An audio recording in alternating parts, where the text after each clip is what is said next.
around 10 years ago. This nice picture in the middle of the screen, you will have left side is a young me around 10 years ago, and the right side you have Timothy Galway. So Timothy Galway is of many considered as father of coaching. So not the sports coaching that has been for many, many years, but in the 70s, Timothy Galway was semi-professional tennis player and also tennis instructor. And he had some thoughts. Now we are in the early 1970s in California. So he had some thoughts that actually led to this whole coaching industry, executive coachings that we have today. So he's by many considered as father of coaching. So he's maybe not Timothy Galway. He's still alive. He's an old man now. As I see him, I don't see him as like a businessman, like a core businessman. He's more a coach. So when he first had these ideas in the 70s, many people liked them, and people came from, I would say, almost all around the world to him in USA to learn about his ideas. And one of them was British John Whitmore, who was more like a businessman. And John Whitmore is maybe the person who developed coaching, executive coaching, to the level that it has today. He's the one writing the book Coaching for Performance, and that I think is the most popular book about coaching that is translated to I don't know how many languages, many languages, and sold in millions of copies. So so this is a little background of Timothy Galway also. Can you see the right side of the screen? Because there is some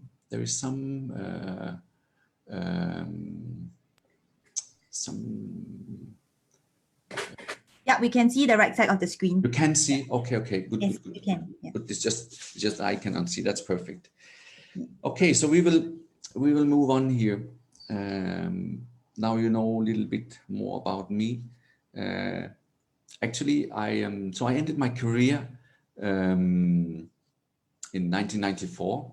I would say that this was at the top of my career, and at the same time that I finished my shooting career, I also finished being a real estate agent, and I started focusing on becoming a coach, like professional coach. So the 1st January 1996, I had my first full-time coaching job as national coach in Denmark. So it's almost 25 years ago now.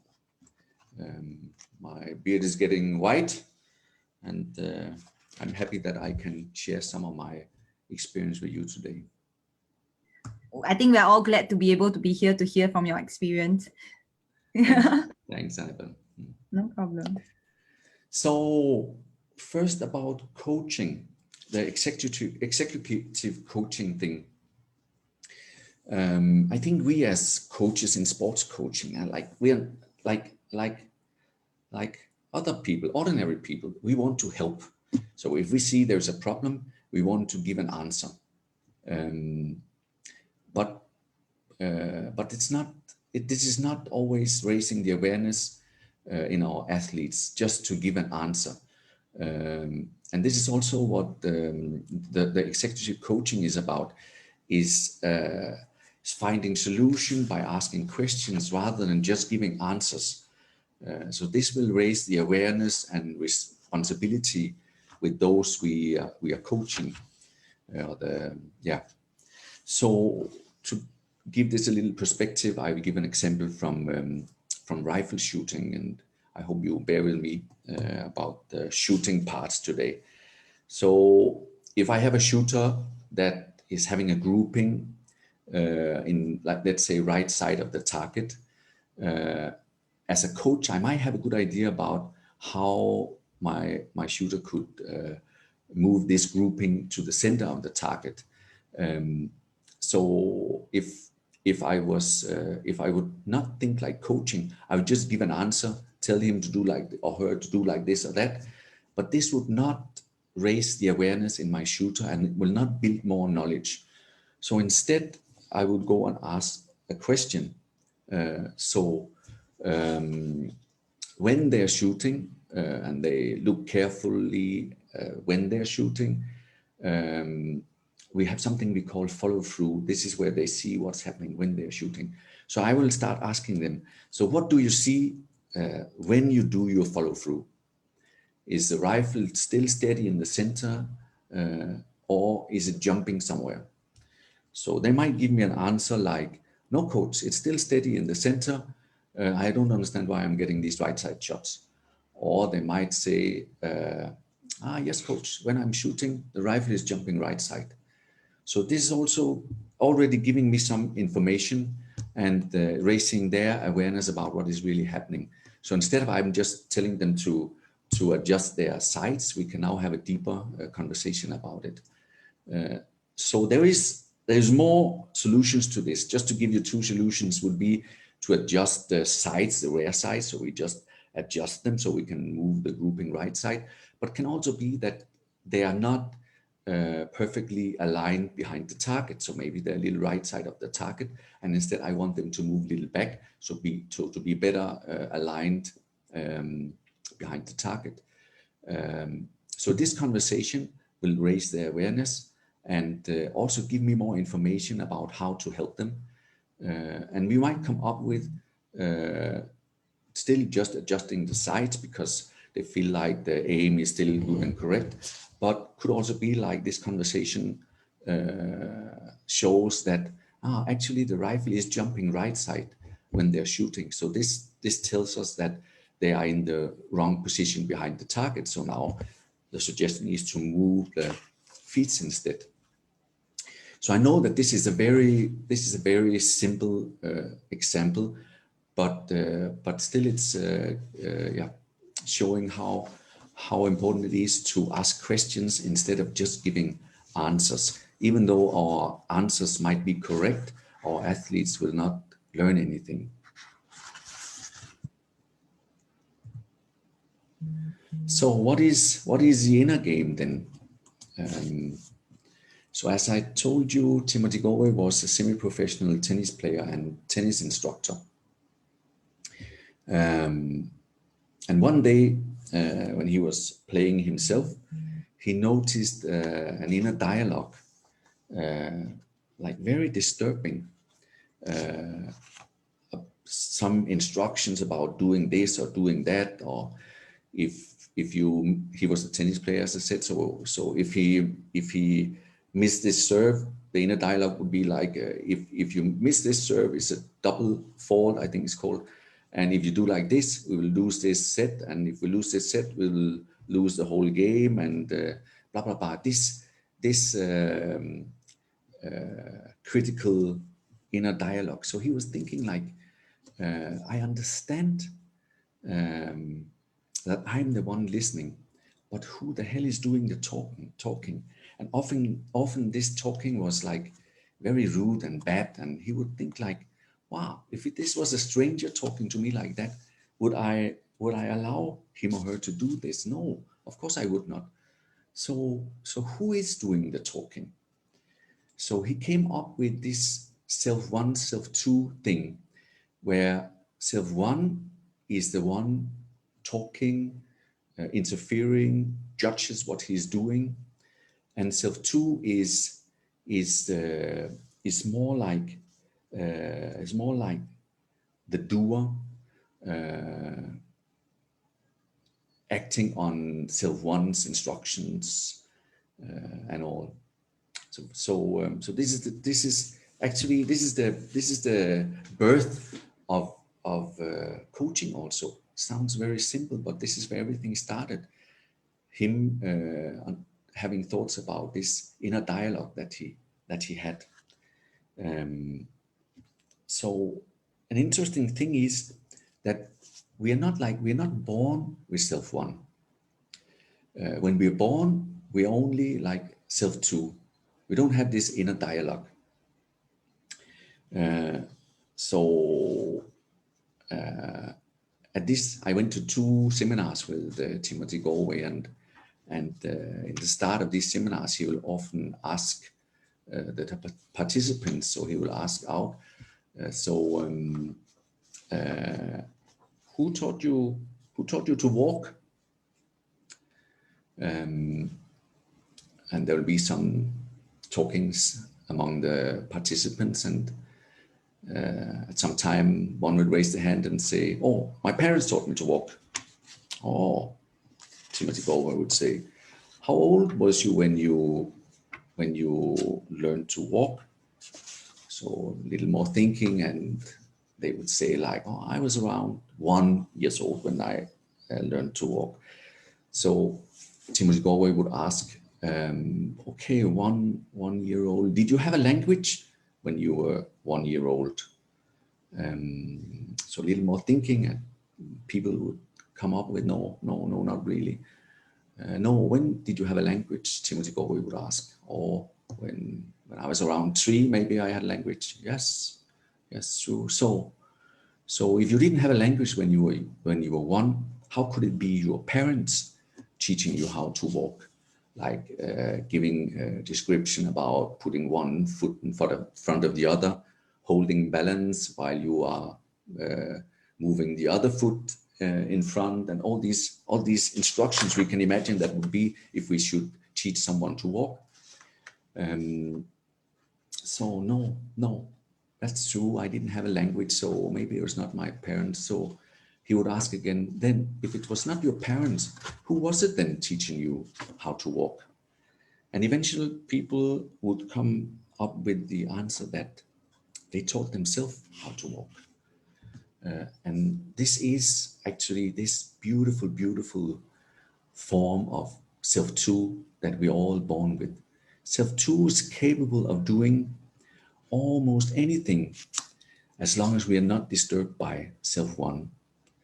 And I think, as I said, we are not born with self-1. So actually, self-1 is developed at the time when we start in school, learn more about right and wrong, and from then on, we are kind of in deep problems, because we'll have this self-1 instructing us and interfering us for almost the rest of our lives.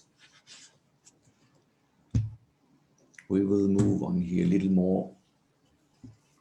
We'll go a little more into this self-1, self-2 thing. So I think, as you all understand now, we have this self-1, self-2 as a kind of an inner dialogue, where self-1 is the verbal one, giving instruction, often very critical. And we have the self-2, non-verbal. Self-2 is a doer, and self-2 is good at almost everything unless we're disturbed by our self-1. So as a coach, I'm very concerned about helping my athletes to lower their self-1 interference, and also trying not to be the one that wakes their self-1.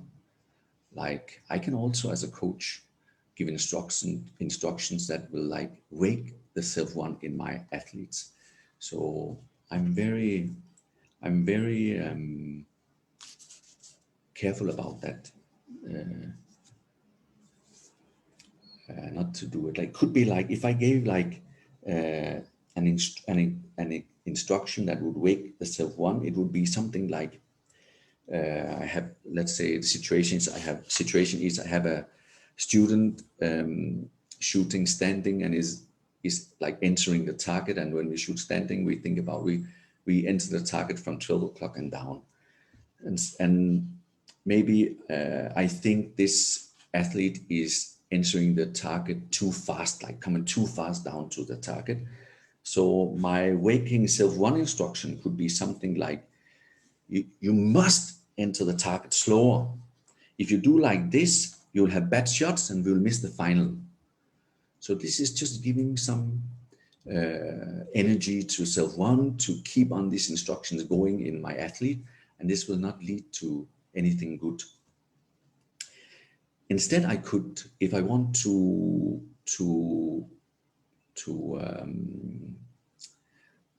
put self one aside and give more space to self two, I could ask instead like a question: what will happen if you come in slower?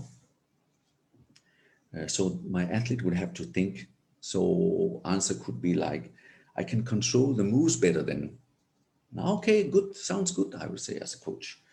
So give yourself, then my instruction could be like, then give yourself a non-judgmental feedback on your entrance on a 1 to 5. How fast are you entering? So there's nothing good or bad. Just give yourself a feedback from 1 to 5. What speed are you entering? So now I'm feeding self 2 instead of feeding self 1. So just a simple way to keep, it's kind of keeping self 1 occupied with a task. So self 1 is just now checking the speed to give a feedback, and self 2 can do what self 2 is good at, and in this way there is no interference. Can you follow me so far? You understand where I'm going with this? Yes, Coach Klaus, can I just clarify? I don't know, it was just on my mind, and I hope it maybe can help the rest as well. So can I just say that the example that you used just now, self 2, it's a little bit like creating awareness within the athlete of how they feel, and how that means something more about how they feel rather than to think about how other people feel, and be aware of the, what is expected. More thinking about how they do things than what is the outcome.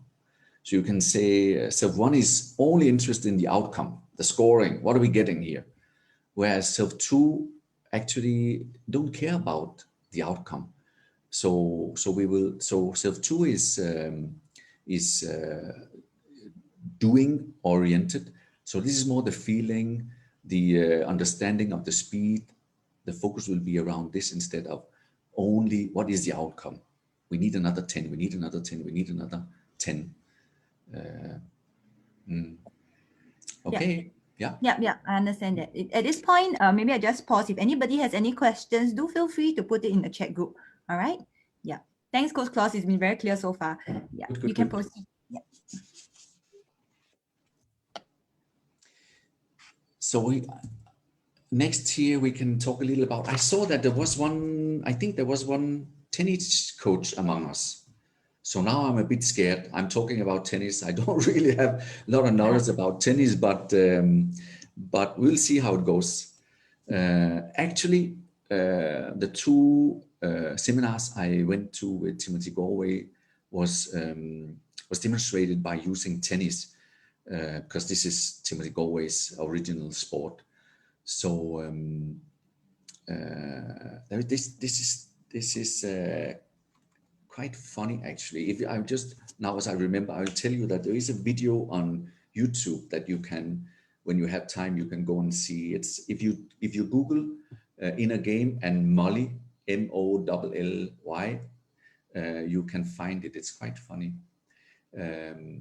So what he did, Timothy Galway, was he realized that he had this interfering inner dialogue when he was playing tennis. So he started thinking like, okay, if I have this disturbing inner voice, I guess my athletes have the same.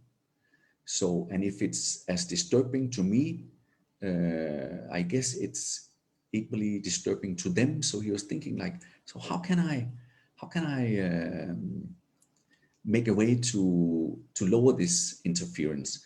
So he came up with this idea, bounce and hit, to keep self 1 occupied by a simple task and then leave self 2 to do the playing. So I saw this in this seminar. I'll just describe how he is doing this. So he took one from the group in the seminar. He asked for one that had never ever played tennis before.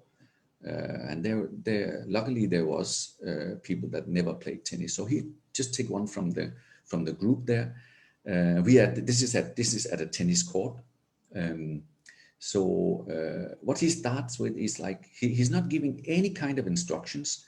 He will just place this new player like maybe 5 meters less, 3, 4, 5 meters from himself, and then he will start like he will just give this player a record, and then bracket, and then he will start just rolling balls at the court towards the player and ask the person to just move it back to him using the racket.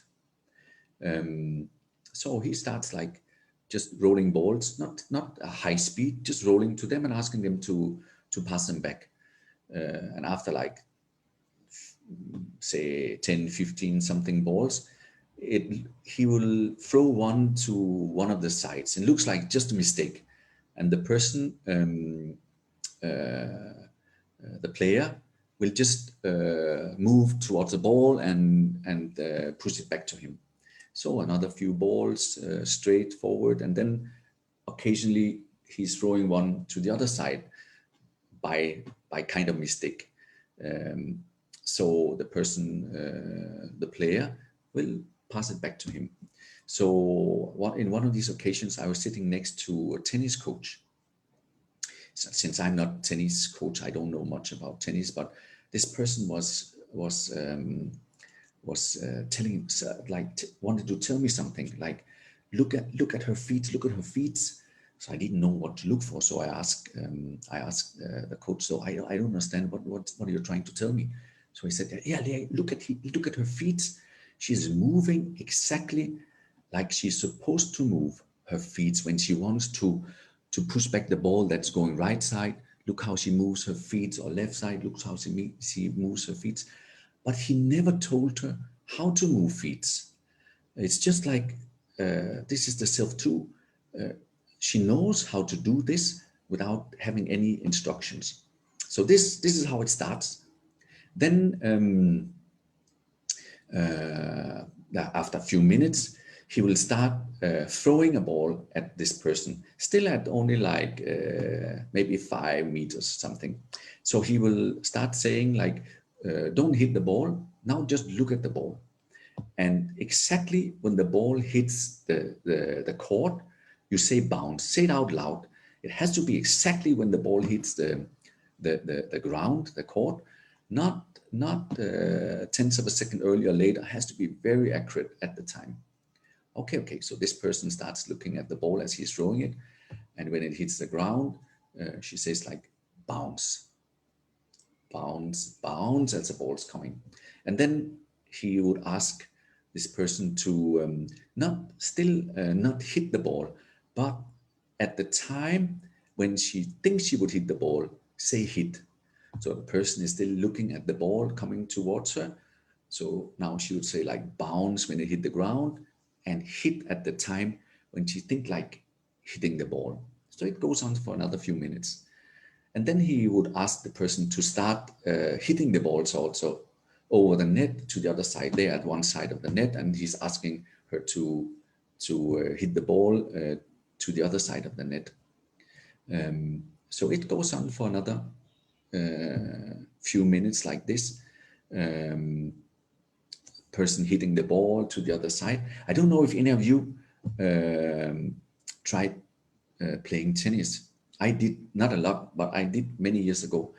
And from my experience is it's very difficult to hit the inside the square, the other side, unless you understand how to shoot a volley, like you have an angle on your racket and then you can have this volley and hit the other side. If you have like 90 degrees racket, it will flow like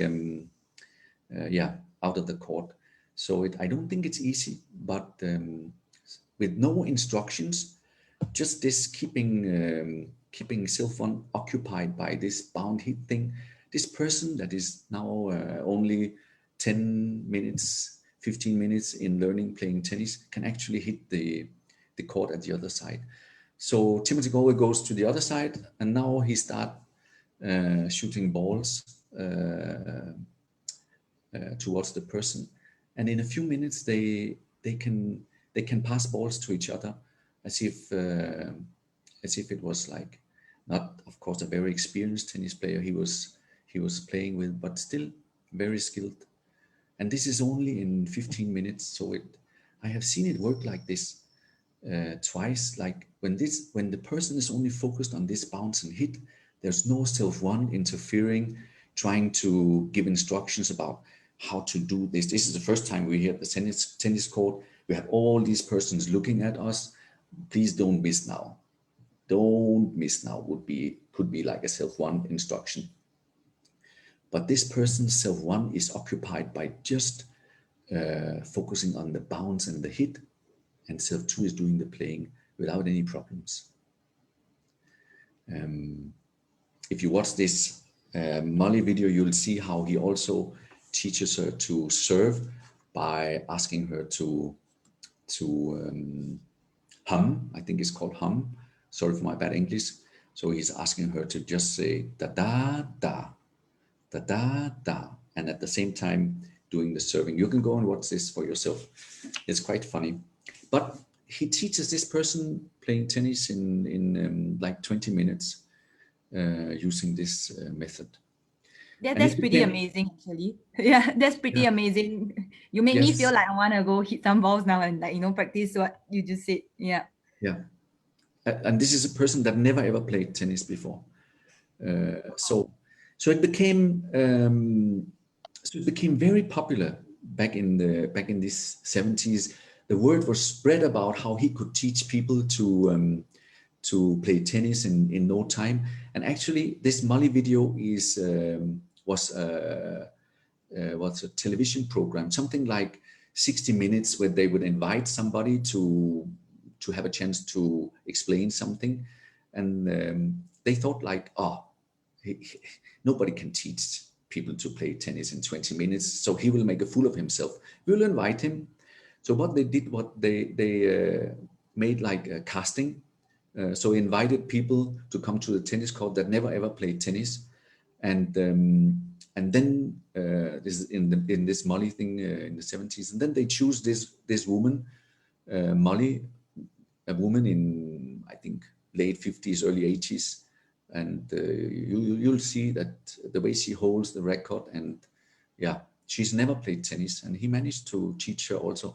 And so instead of him making a fool of himself in this television program, actually he proved that he could teach people to play tennis in 20 minutes, and from there it grew. So the first book he made was In a Game of Tennis, then came In a Game of Golf, Skiing, Music, Work, Stress. There's many books. So if you're interested after this 1 hour to learn more about it, there is plenty of books that you can read. And it's not only like individual sports. If you see the cover of this In a Game of Tennis, you'll see down there saying forward by Pete Carroll, head football coach, USC. Actually, Pete Carroll was, if any of you know about American football, he was the head coach in Seattle Seahawks when they a few years ago won this American series in American football. And I believe, I remember back then, this was the youngest team ever winning this American football. Yeah, so it's not only for individual sports; it can also work in team sports. Thanks So for this is sharing that. it. Any questions? No, thanks for sharing that. Yeah, I think we are looking forward to hear more about what you have to share as well about how Yeah. to bring up Yes. this self too. Yes. Sure. We'll move on. So I'll just briefly go through this one. We'll not spend much time here, but when you look at this chart down there, think like this is based on our athletes' own feelings. This is how so up the y-axis, we have challenge. Sorry about my handwritings. And on the x-axis, we have skills. So it's how our athletes feel about themselves. So if I, as a coach, give them a challenge, like shooting a certain score, they might feel like, wow, if I set a high high score, they might feel like, oh, I'm really challenged on this one, coach. So this is their own feeling. So this depends on how they feel about their skills also. If I give a high challenge, if the shooter also feel like, oh, I have the skills to do this, then there's no problem. Then they will be in, like this we can call the self-to play zone, the comfort zone. But if they don't feel like they have the skills to meet this challenge that I'm giving them, then I'm raising or waking self-one. So then I will give them how to say problems. So I try to balance this, and this is also what now and then happens in the middle of competitions. Like, let's just say they have a good feeling when they start the competition. The challenge that they feel they have, the goals that they want to meet in this competition, meets the skills that they feel they have for these competitions. But then in middle of the competition, for some reason, they don't trust themselves anymore. They're losing they're losing their beliefs in themselves. So suddenly they don't feel like they have the skills anymore.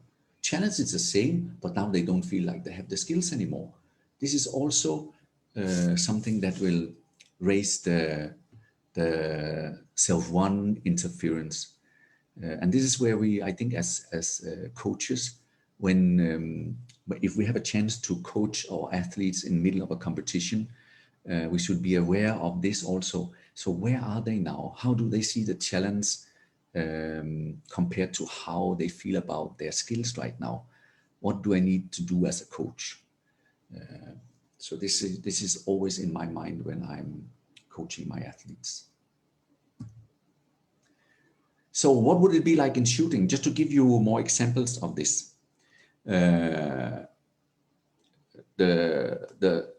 tennis one was bounce hit, and golf has another one. They call this back hit stop, where it's not the back hit and stop in golf is not like an instruction. It's more like an observation that has to be like non-judgmental. So in golf, the back, I'm just giving you this example to give you more ideas about what can it be in your sports maybe. So golf players will feel the club head. When they do the backswing, they just have all attention. So this is actually self-one, paying attention to where is the club head now. And so as they have their backswing, the club head has to reach a certain point behind them above the head. And when they feel like the club head is in right position, this, how to say, gives the word back.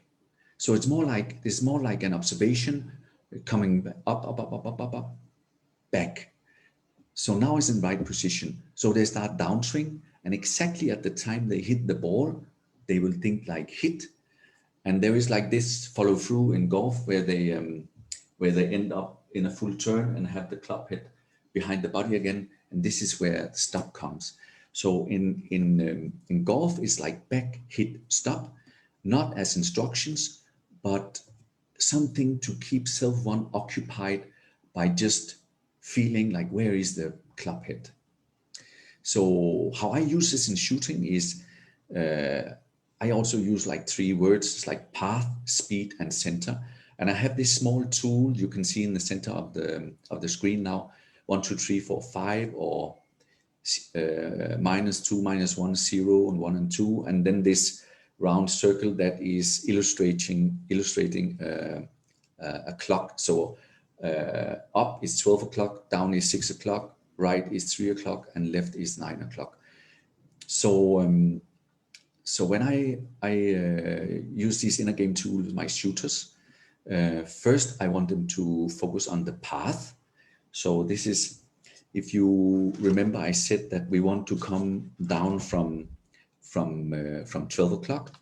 So come down. So they need to give themselves like non-judgmental feedback. Is this 12 o'clock? Is it 12:30? Is it 11:30? Is it 11, or is it like 1 o'clock? They have to be very precise about what is the angle that they're entering the target. Not in a critical way, in a non-judgmental way. They need to give themselves a feedback. And that the same thing with the speed is how fast do you enter the target? It can be like from 1 to 5, where 5 is very fast and 1 is very slow. Or it can also be, we can use this 0 as neutral, and then we can have +1, +2, or -1, -2 when we use this in other ways. So this is all about keeping self one occupied with what is the angle, what is the speed, and when they see the black target inside the front sight, we call front sight, they have to change their focus from something that is body control oriented, like the path and speed is all about body control, and now I want them to change their focus from body control to triggering and sight picture. So it's very important that they do this, and at the same time, I will still keep the mind occupied. Self 2 knows when to trigger, what side picture to trigger on. But if self 1 is disturbing by demanding to do a good shot, make a 10, don't miss up now, then it's very difficult for self 2 to time the triggering. So we can use this path, speed, and center the same way as golf is using it. So it's more an observation. When they know their focus is on path, this gives the word path. When they know their focus is on speed, it gives the word speed. And when they know their mind shifted from body control to triggering, this gives the word center. So my thinking now is, this was like a short introduction. Maybe we just take like a few minutes now. You can just, I will keep my mouth shut for 2 minutes, and I want you to think, what could it be like in your sport? What could be this inner game thing in your sport? Now you know a little bit about what was it in tennis, what is it in golf, shooting. I can imagine sports like shooting, like related sport is maybe bowling, archery, dart, or these kind of sports. But it can definitely also be used in other sports. So I'll keep my mouth shut for a couple of minutes and just give it a thought. How could it be like in your sport?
Hi. Okay.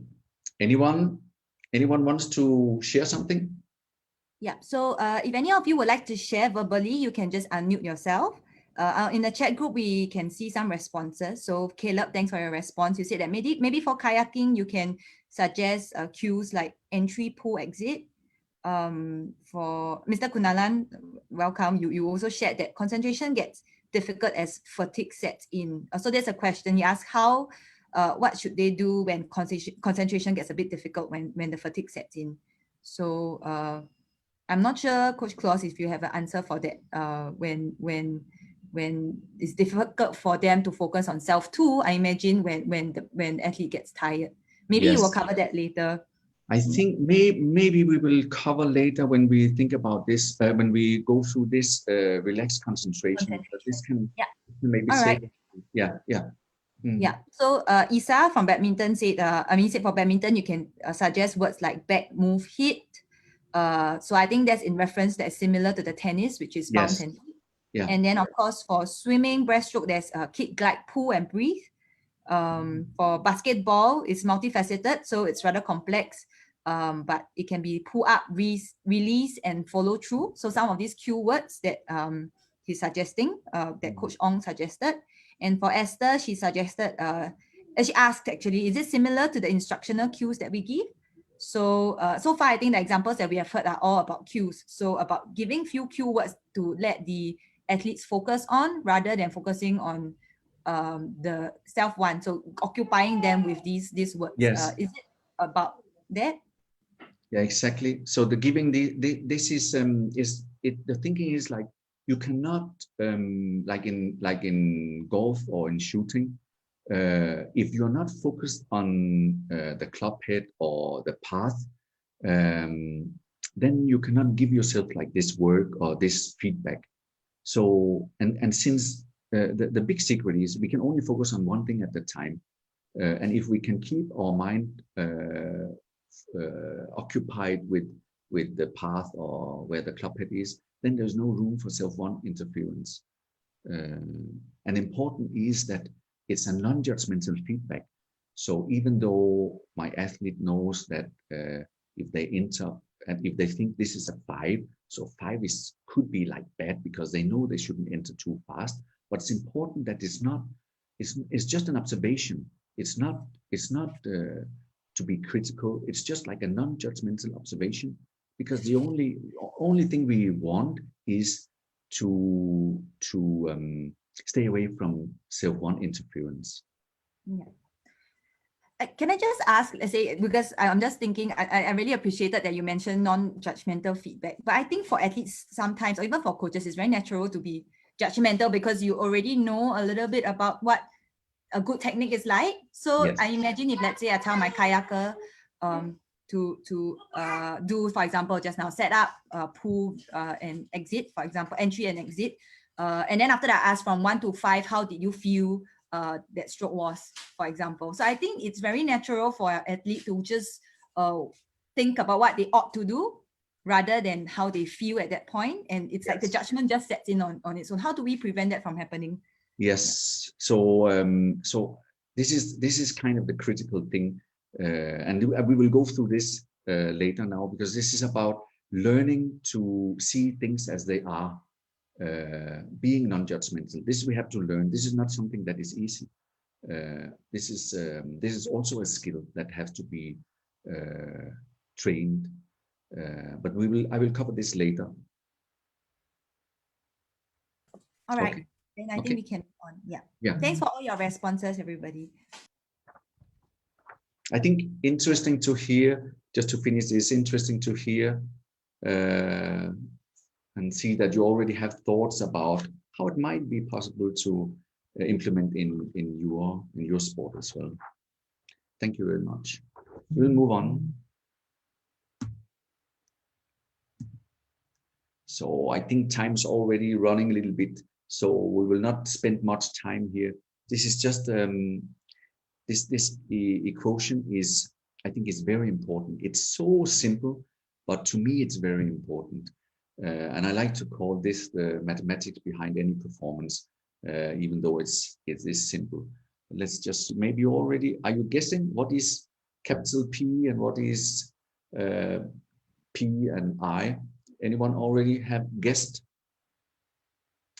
I'll show it here. So it's actually, the performance equation is very simple. So it's like performance equal to our potential minus the interference.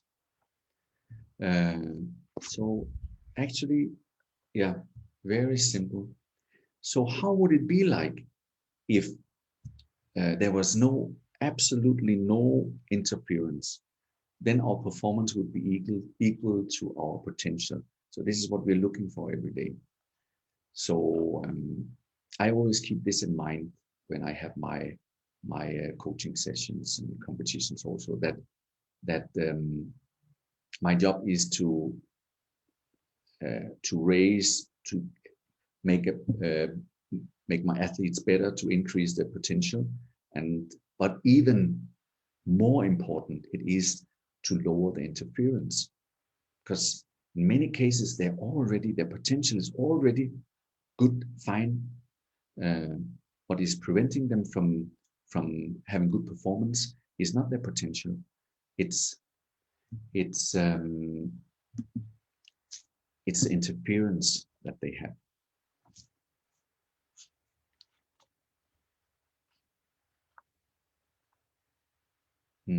So I think this is also related to some of the questions that we had.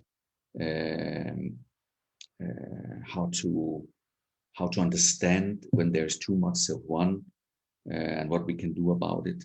So my experience is that if we don't stop it, if our athletes are not aware of it, or they get hijacked or kidnapped by self-one, then it's very difficult to change the situation. So we have to stop it even before this hijacking is taking place, the critical self inner dialogue. And with old athletes, experienced athletes, can be very difficult also, because they're used to have this inner dialogue they have had for their whole career, and maybe they think like if they don't have this dialogue, they're not really focused, or they're not doing their best, because they think like sorry for my bad English, I'm just looking for a word here, but they think like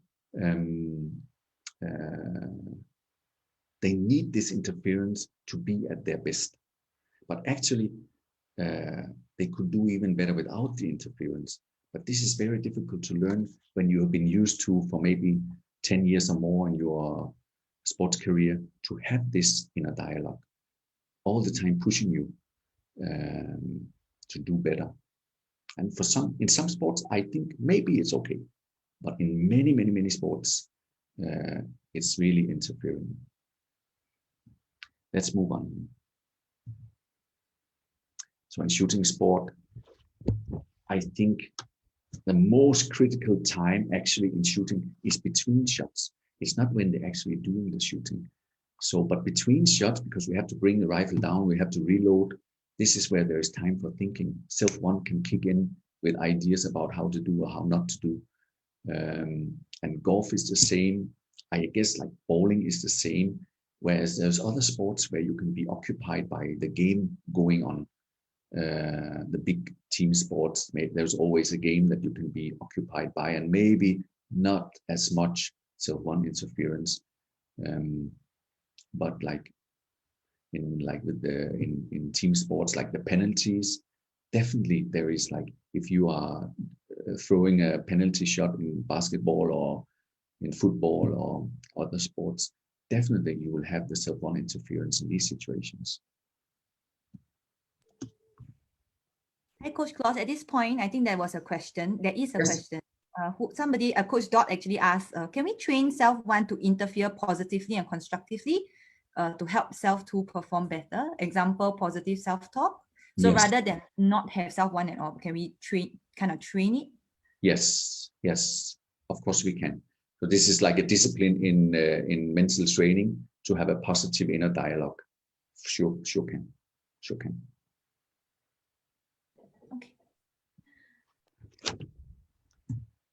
So we move on here to this relaxed concentration, and this is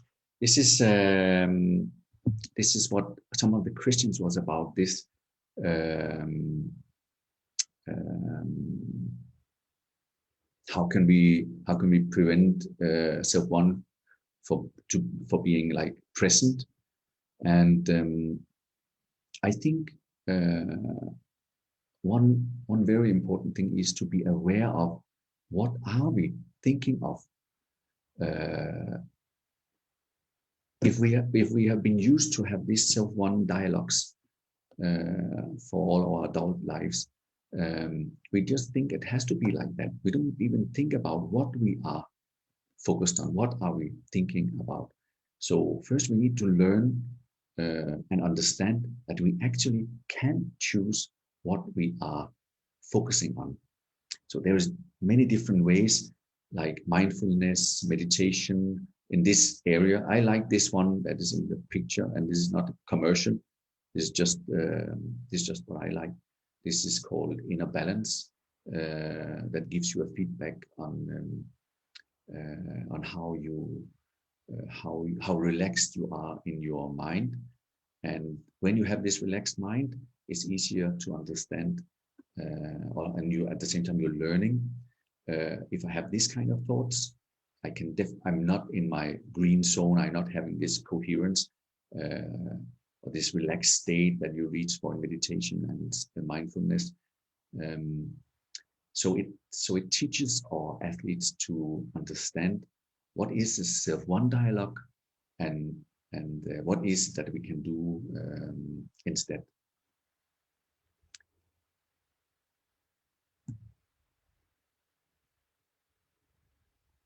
So I think I already mentioned here. So this is about learning and understand that we can decide what we are focusing on.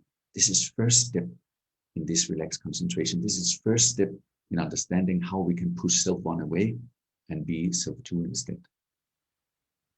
So I think for everybody it's important to do something. Can be mindfulness, can be meditation, can be like this inner balance that give you biofeedback. But everybody needs something to start to understand what we're actually focusing on. So here's like a guideline steps in this concentration. So actually, this inner game concept, there's like kind of 3 steps suggested. So we'll just go further here. First, there is like this discipline. And this just means focus on something specific here and now, away from interferences of past, future, should or shouldn't. And this will make the mind begin to quiet, and the quieter it grows, the more feedback it gives self-two about what is actually happening.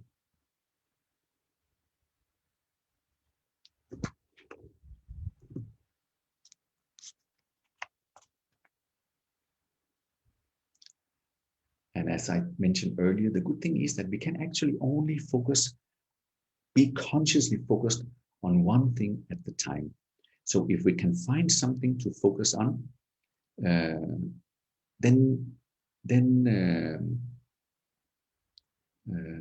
there's no room for the self-one interference.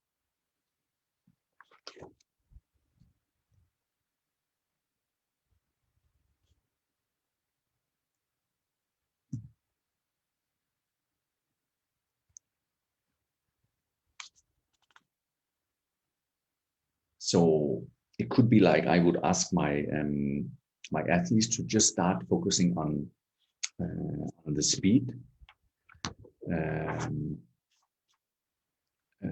of this entrance, just to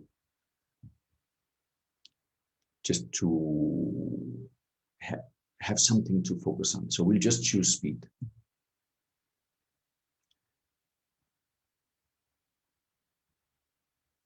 And as this reaches a deeper level, as the mind becomes more interested in this focus, we are feeding self-2 more and more with what is actually happening. So at this point, we could ask the question, what is actually the speed?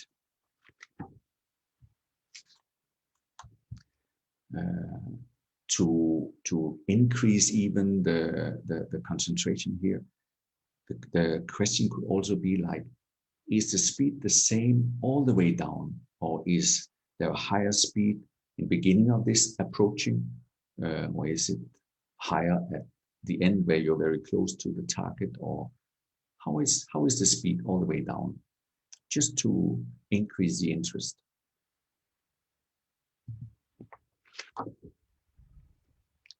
And at this third level of relaxed concentration, I like this thinking that you are kind of falling awake. So I think this is similar to other ways of explaining, like playing in the zone or having a flow. In the inner game ideas, this is described as like falling awake. So interesting thing about falling awake is that you don't know when you are actually in this relaxed state. Same like falling asleep. If you can constantly say that you're sleeping, you're not sleeping anymore. And the same thing with this falling awake. If you can consciously say, now I'm in this state I like to be, then you're not there anymore. So this is you're very, very, very conscious. Self-2 is very, very conscious about everything that goes on. But you're observing in a different way. It's not conscious like you can say, now I'm there. So the interesting thing is, if you cannot say when you're there, then it's interesting to understand when you're not there, because then you can do something about getting back in this state. So definitely for shooting, when my athletes reach this state, they're capable of shooting like long strings of shots, almost perfect, without really thinking about it. It's just something that happens. And afterwards can be difficult to explain, it was because I did like this or that, because they don't really think that way when they're doing it. So more important is that they know when they're not in this state, because then they can start over again and try to reach this level again.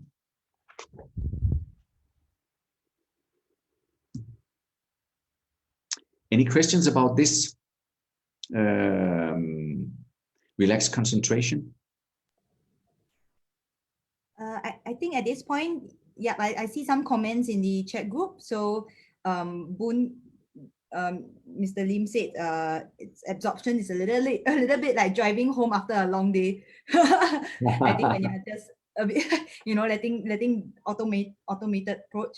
And then Coach Ong said it's like about being in the zone. Yeah. So I think Joe also mentioned it's about being in the zone. Yeah. So any questions about this? I think most of you understand this absorption. So if not, I think we can move on. If not, you can just unmute yourself to ask. Yeah. Thank you.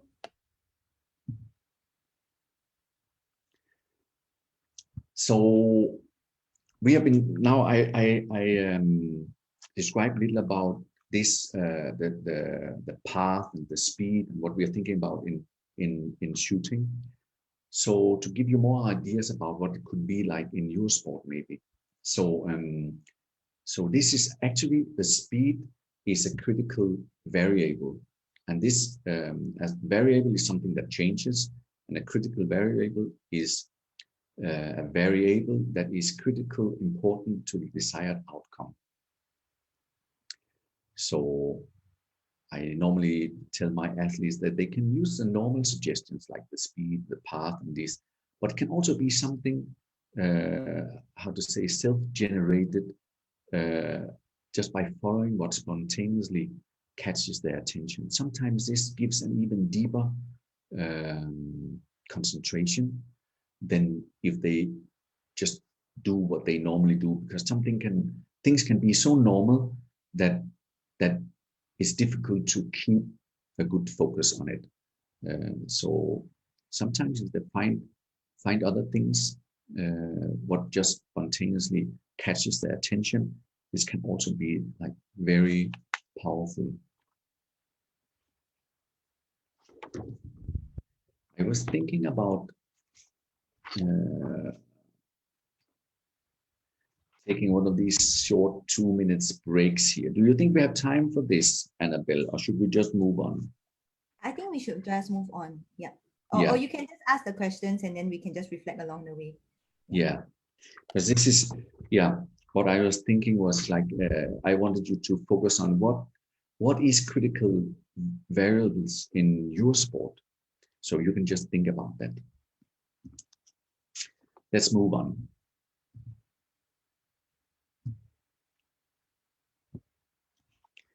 So,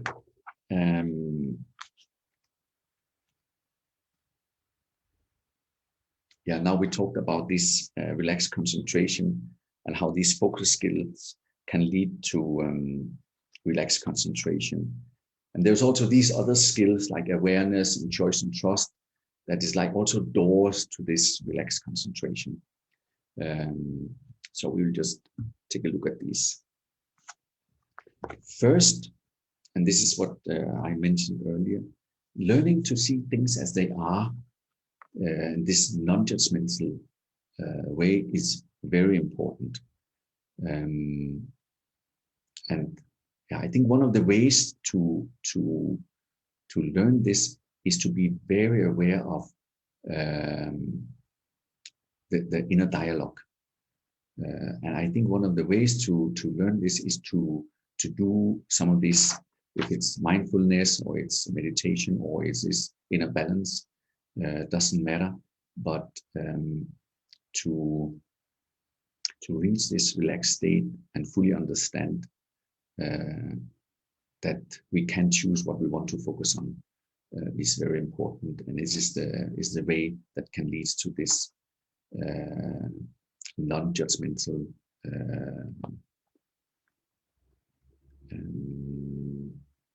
way of seeing things.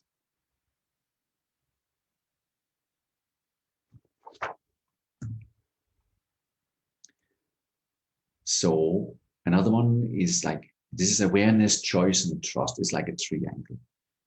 So the other one, the choice, is that we always have choices. Not making a choice is also a choice. I think often we as coaches, and if we don't help our athletes, we are often too focused on the outcome, like goal. We need this performance, we need this score, but often like we are too goal oriented, and it's not helping our athletes having this like relaxed mindset.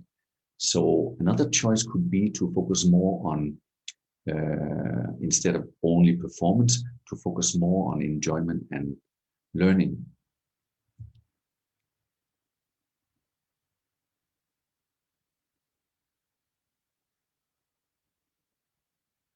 So if we perform at a certain level but fails at learning and enjoying the activity, I guess we can all see what will soon happen to the performance level. We need to have the learning and the fun there also. And if there is absolutely no fun or enjoyment in an activity, we might have high levels for a short time, but not in the long run. That's for sure. And learning is the third one here. maybe I think in my work, I think having a learning focus is maybe the most important. So instead of keeping focusing on the outcome, the scores that we need to achieve, I will often with my athletes focus on what is the learning key points here. So this makes it easier for them to also to be self-2 oriented instead of just being self-1 oriented.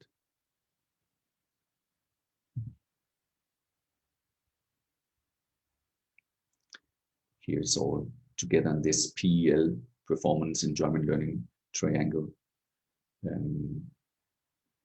Yeah, and to find a balance between these three in any activity will help self-2.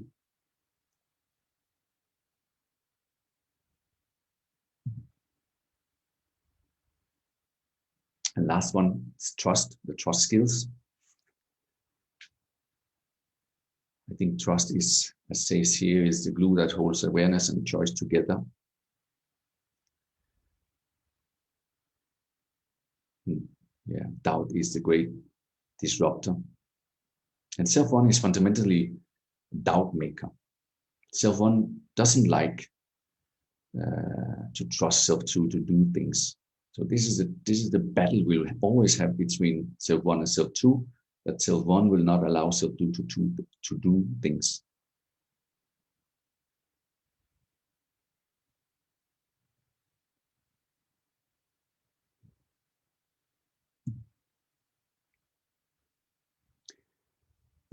Okay, I think this is the last slide. Time is running for us. So there is just some, to sum things up, there is some lines here, but just because we are getting, time is running for us, I just want to highlight one thing here at the end. This is, if we coaches can be like the limiting factor in, this is what, I think this is also what this whole inner game thing, when I started saying like, this is maybe one of the most important seminars I went to, is because it opened my mind to the fact that I as a coach could also be the limiting factor by my instructions, by the way I was dealing with my athletes. I could actually be the one that wakened self-1 in them and make it even more difficult for them to perform. So to answer my own question there, yes, I really think that we coaches can be the limiting factor, and it's important that we in our instructions, in our coaching our athletes, that we are focused on how we can feed self-2 rather than self-1.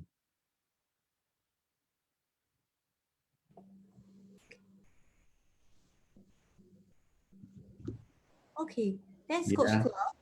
I Yeah, think maybe we just use this. Maybe we have about 5 minutes left, and maybe at this point in time we can address some of the questions that I think was on the chat group. So I think Coach Boon was just asking, is absorption a good state to be in, since we cannot consciously change our focus?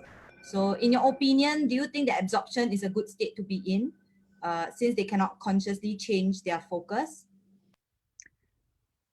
yes, if I understand the question right, definitely, I think this is the state we want to be in.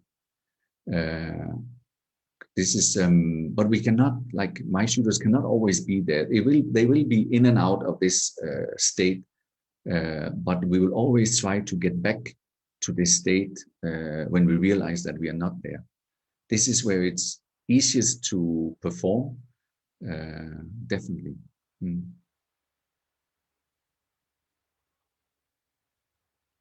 Yeah, and I think, yeah, so there was also another question, I think, by Mr. Kunalan just now, where he asked, when an athlete faces fatigue, what should we as coaches do to help them focus on self-2?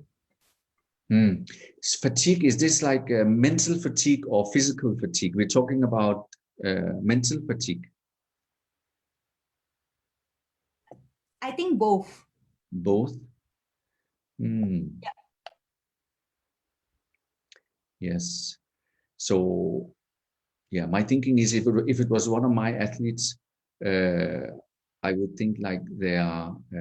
I want them to change focus and get to some state where they could gain energy again, and not being too focused about being tired or fatigued. So one way to do this would be to reset their mind, and I would do this with breathing exercises to access this relaxed state of mind again. So start the whole process with the knowledge they have from their inner balance. So they're not allowed to use inner balance in competitions. So they just use the skills that they have from from using it in training. And often, I think this is my experience. Often, if you get back to this relaxed mind, um,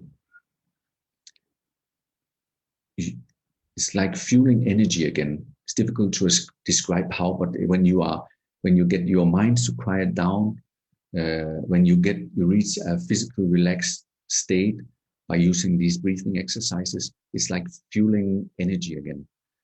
I know that this is easy in some sports because you can take a break for like 2 minutes and just focus on your breathing. Other sports is more action oriented, and you cannot just take a break. So I admit that it can be difficult in some sports, and other sports can be more easy.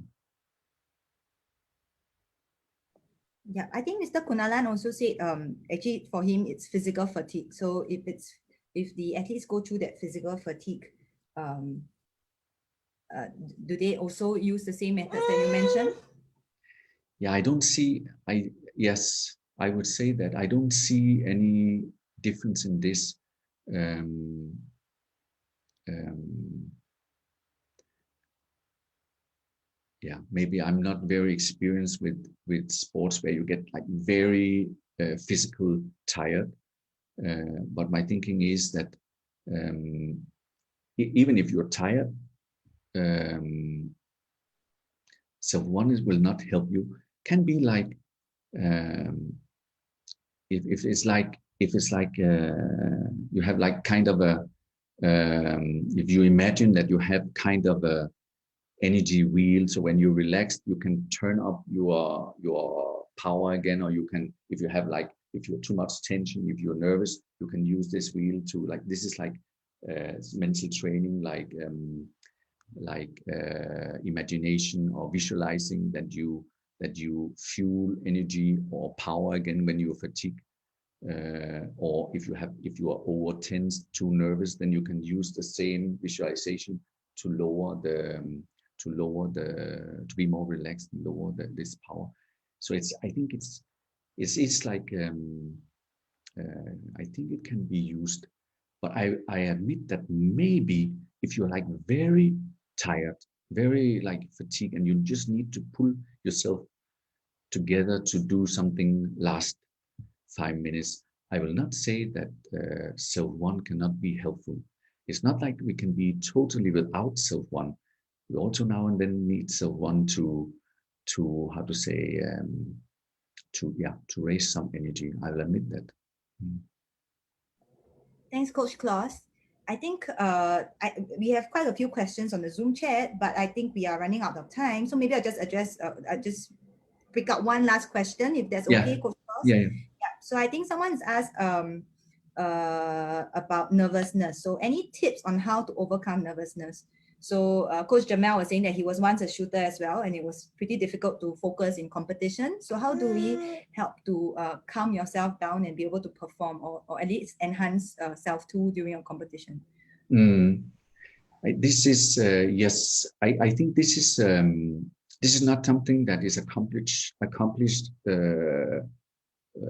short time. This is something you have to work on long time to use the tools to be more relaxed in these situations.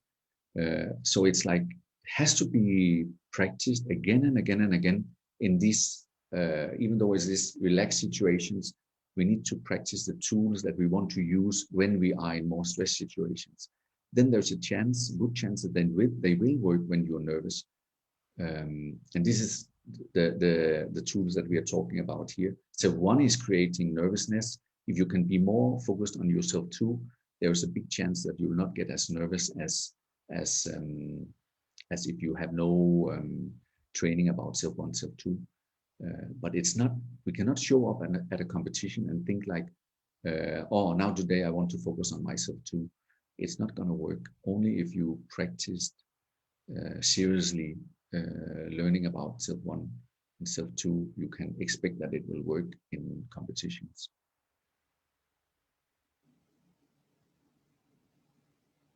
Thanks a lot for that, Coach. I don't know if this was an answer, but Yeah. it was helpful. But it is as it is. Yeah. Thank you, Coach Claus. So I think if we have further questions, do stay back and we can address these questions perhaps personally after this workshop. All right. Yes. So of course, we want to thank Coach Claus for taking time and also offering his time to share his experiences and his views and his expertise in the coaching the shooting field. So I think I've seen quite a lot of comments about how they found it very enlightening actually. So thank you, Coach Claus. So right now what I will do is I will actually proceed on to share my screen and to share a little